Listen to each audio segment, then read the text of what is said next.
नमस्कार, सच की ध्वनि से मैं उर्मीत कौर आज IQ मल्टी स्पेशलिटी हॉस्पिटल में मौजूद हूं और मेरे साथ हैं डॉक्टर SL बंसल जी, जिनको आई स्पेशलिस्ट का 40 साल से अनुभव रहा है और पिछले 33 साल से अपनी सेवाएं यमुनानगर में दे रहे हैं। आइए इनका स्वागत करते हैं हमारे चैनल सच की ध्वनि पर। आपका बहुत बहुत स्वागत है सर हमारे चैनल सच की ध्वनि पर। Thank you so much. मैं इस बात के लिए आभार प्रकट करता हूं कि आप मेरे विचार लोगों तक पहुंचाएंगे और इस इंटरव्यू से मैं यही उम्मीद करता हूं कि आंखों के मरीज़ और जनरली भारत के नागरिक उन दोनों की सोच में बढ़ोतरी हो और वो अपने अपने स्थान पर अपनी अपनी जगह पर दोनों मामलों में तरक्की करें। धन्यवाद। सर मैं आपसे ये जानना चाहूँगी कि जैसे कि आँखों के आप डॉक्टर हैं, तो आँखों की जो बीमारियां हैं उसकी कैसे हम प्रिवेंशन कर सकते हैं, सबसे पहले मैं आपसे यही जानना चाहूँगी। एक यूँ समझ लीजिए, एक मूल मंत्र है कि 4 साल की आयु पे, 14 साल की आयु पे और 40 साल की आयु पे आपको बिना ज़रूरत के भी चेकअप करवाना चाहिए और 40 वर्ष की आयु के बाद हर साल बिना ज़रूरत के भी आई चेकअप करवाना चाहिए। ये एक मूल मंत्र है। इसके साथ कुछ चीज़ें और जुड़ जाती हैं।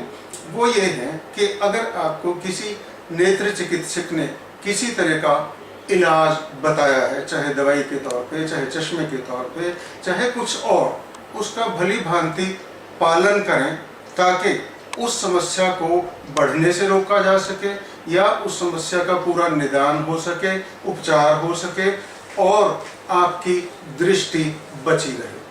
40 वर्ष की आयु के उपरांत ये चीज़ इसलिए महत्वपूर्ण हो जाती है कि ज़्यादातर आंखों की बीमारियां आयु से संबंध रखती हैं और उनमें से कुछ बीमारियां ऐसी हैं जो उपचारहीन हैं।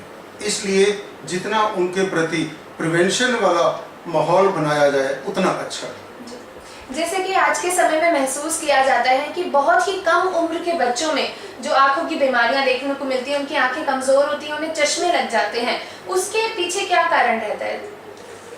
इसमें कोई शक नहीं कि आजकल बच्चों में चश्मे का उपयोग ज़्यादा हो रहा है। इसके कई कारण हैं। उनमें से एक महत्वपूर्ण कारण ये है कि अब माता पिता अपने बच्चे की आंखों में 2%, 4% या 1% भी कमी नहीं देखना चाहते, क्योंकि बहुत ही कंपटीशन का ज़माना है। किसी को पायलट बनना है, किसी को डॉक्टर बनना है। वो जितनी अच्छी उनकी दृष्टि होगी उतना अच्छा वो परफॉर्म कर पाएंगे। इसलिए एक फैक्टर तो ये है कि माता पिता ज़्यादा आंखों का उपचार अपने बच्चों के लिए ढूंढते हैं और करवाते हैं। दूसरा, एक आम धारणा बनी हुई है कि आजकल हम खाद वाला खाना खाते हैं या टीवी बहुत देखते हैं या इस तरह की बहुत सी बातें जिनकी वजह से आजकल बच्चों को चश्मा लगता है। सच कहा जाए तो इनमें से कुछ फैक्टर कारण हो सकते हैं, पर अभी तक उनको प्रामाणिक तौर पे दोषी नहीं ठहराया जा सकता है। साथ ही ये भी ज़रूर कहना पड़ेगा, हम जितना भी बिना खाद, बिना बनावटी खाना खाएं उतना अच्छा है। सर जैसे कि आजकल मोबाइल का बहुत ज़्यादा इस्तेमाल होने लगा है, इंटरनेट पर बच्चे आजकल बहुत ज़्यादा अपना समय व्यतीत करने लगे हैं और चीज़ों को छोड़कर वो सिर्फ मोबाइल पर और इंटरनेट पे और पीसी पर ज़्यादा बैठना पसंद करते हैं। तो ये किस हद तक हमारी आंखों के लिए गलत है? जहाँ तक आम धारणा का सवाल है, लोग ये सोचते हैं कि बच्चा टीवी बहुत देखता है इसलिए चश्मा लग गया, या मेरे बच्चे का कंप्यूटर पे बहुत काम है इसलिए उसकी निगाह कमज़ोर हो गई। देखिए, ये तो सर्वथा गलत है। हाँ, इतना ज़रूर कहा जाएगा कि लंबे समय तक मोबाइल या कंप्यूटर या लैपटॉप या टेलीविज़न का उपयोग किया जाता है तो आंखों में थकावट पैदा होती है, आंखों में ड्राइनेस की संभावना बढ़ जाती है। पर अगर हम ये सोचें कि चश्मे का नंबर आ जाता है तो गलत है। इसलिए हमें क्या करना चाहिए इस बारे में? सिर्फ इतना ध्यान रखना चाहिए कि जब हमारा स्क्रीन टाइम, इन चारों चीज़ों के लिए जो हमारा स्क्रीन टाइम है वो एक लगातार पने में 20 मिनट से ज़्यादा ना हो। अगर है तो तो बीच में आंखों को कम से कम आधा मिनट आराम दे दिया जाए, फिर उसी काम को कंटिन्यू किया जाए। इससे ड्राइनेस के चांसेस कम हो जाते हैं और आंखों की थकावट कम हो जाती है। परंतु मैं फिर कहना चाहूँगा कि चश्मे का नंबर इस वजह से पैदा नहीं होता है। Thank you. आपका ये सुझाव जो भी आंखों की बीमारियों को लेकर था या फिर आंखें कमज़ोर हो जाना, बच्चों का ज़्यादा इंटरनेट या मोबाइल का यूज़ करने के सुझाव जो आपने दिए, मुझे लगता है कि हमारे दर्शकों के लिए बहुत ज़्यादा फ़ायदेमंद रहेंगे। अब एक सवाल सर, मैं आपसे ये जानना चाहूँगी कि हमारा भारत देश को आप कैसा देखना चाहते हैं? किस तरीके की विकास, किस तरीके की उन्नति की तरफ आप हमारे भारत देश को देखना चाहते हैं? इसके बारे में आपका क्या कहना है? हालांकि मैं एक नेत्र चिकित्सक हूँ, आई स्पेशलिस्ट हूँ, फिर भी मैं अपने आप को खुशकिस्मत समझता हूँ कि मैडम ने मेरे से ये सवाल पूछा और इस सवाल का उत्तर देने में मुझे बहुत खुशी हो रही है।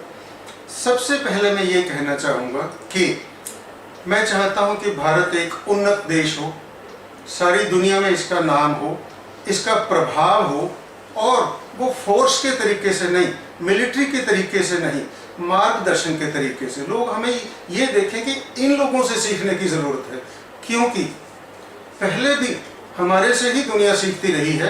कहीं ना कहीं बीच में भटकाव आ गया, शायद इसलिए भी कि हम बहुत लंबे समय तक किसी के गुलाम रहे, पर अब हम गुलाम नहीं हैं। इसलिए हमें उन चीज़ों से निकल के प्रगतिशील होना चाहिए।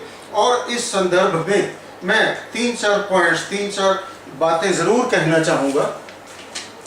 उनमें से जो इस समय बहुत महत्वपूर्ण हो चुकी है वो एक ये है कि आप देखिए, हमारे पास हिंदू धर्म है, बौद्ध धर्म है, सिख धर्म है, इस्लाम है, क्रिश्चियनिटी है, शायद और भी 3-4 होंगे। क्या इन सब के होते हुए हमारा भारत एक आदर्श देश बन सका?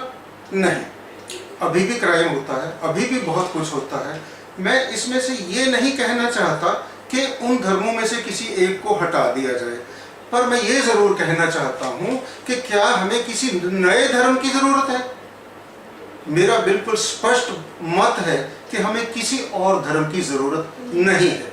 मैं इसमें से क्या निष्कर्ष निकालना चाहता हूँ वो ये है कि इस समय जितने भी धर्मगुरु बने हुए हैं उनको नकारना हमारे लिए बहुत इम्पोर्टेंट है। नहीं तो हमेशा के लिए हमारे पास आसाराम, रामपाल और राम रहीम आते रहेंगे और हम इनके शिकार बनते रहेंगे। दूसरा, मैं ये कहना चाहूँगा भारतवर्ष की तरक्की के बारे में कि हमारे देश में कई तरह का प्रावधान है संविधान में कि ये ऊंचा है, ये नीचा है, फलां जाति का है, ये फलां धर्म का है, ये माइनॉरिटी है, मेजॉरिटी है, ये सवर्ण है, ये लो कास्ट है। इस सब को ख़त्म करके सिर्फ एक चीज़ होनी चाहिए कि भारत का नागरिक है और उसके लिए सभी सुविधाएं बराबर हों। अगर हम 70 वर्ष के बाद भी माइनॉरिटी की बात करते हैं या ऊंच नीच की बात करते हैं तो कमी हमारे में है। और मुझे ये कहने में बिल्कुल संकोच नहीं कि हमारे संविधान में भी शायद इस तरह की कमी है जिसने वहाँ ये नहीं कहा कि 10 वर्ष या 20 वर्ष के बाद ये सब खत्म और सब नागरिक बराबर रहेंगे। क्या हम इसको कहने में गर्व महसूस कर सकते हैं कि मैं, जैसे कि मैं अग्रवाल, बनिया, बंसल नहीं हूँ, मैं भारत का नागरिक हूँ। उस दिन हमारा भारत असल में तरक्कीशील होएगा, प्रगतिशील होएगा। इसी तरह आजकल बहुत जोर शोर से ये सवाल उठता है कि बेरोजगारी है। इसमें किसका कसूर है? हमारा कसूर है, सरकार का नहीं। बच्चे पैदा होते रहेंगे तो कितनी नौकरियां निकलेंगी? कहीं ना कहीं तो आपको 130 करोड़ से नीचे आना पड़ेगा, क्योंकि नौकरियां तो 130 करोड़ नहीं हो सकती। नौकरियां कहाँ से आएंगी?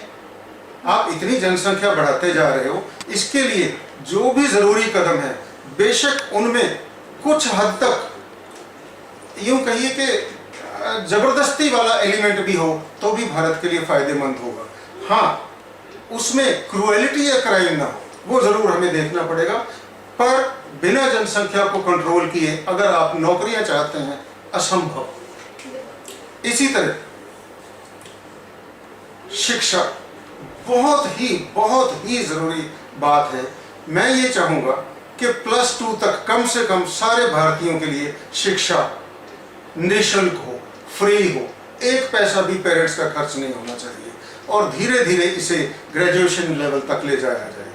उसके बाद किसी भी तरह के कंपटीशन में किसी भी एक ग्रुप ऑफ सिटीजन्स को किसी भी तरह का विशेष अधिकार ना दिया जाए। एक बार +2 करने के बाद, 12वीं कक्षा पास करने के बाद किसी को कोई अतिरिक्त सुविधा नहीं है, फिर आप भारतवर्ष में कंपटीशन के तौर पे आगे आइए और आगे बढ़िए।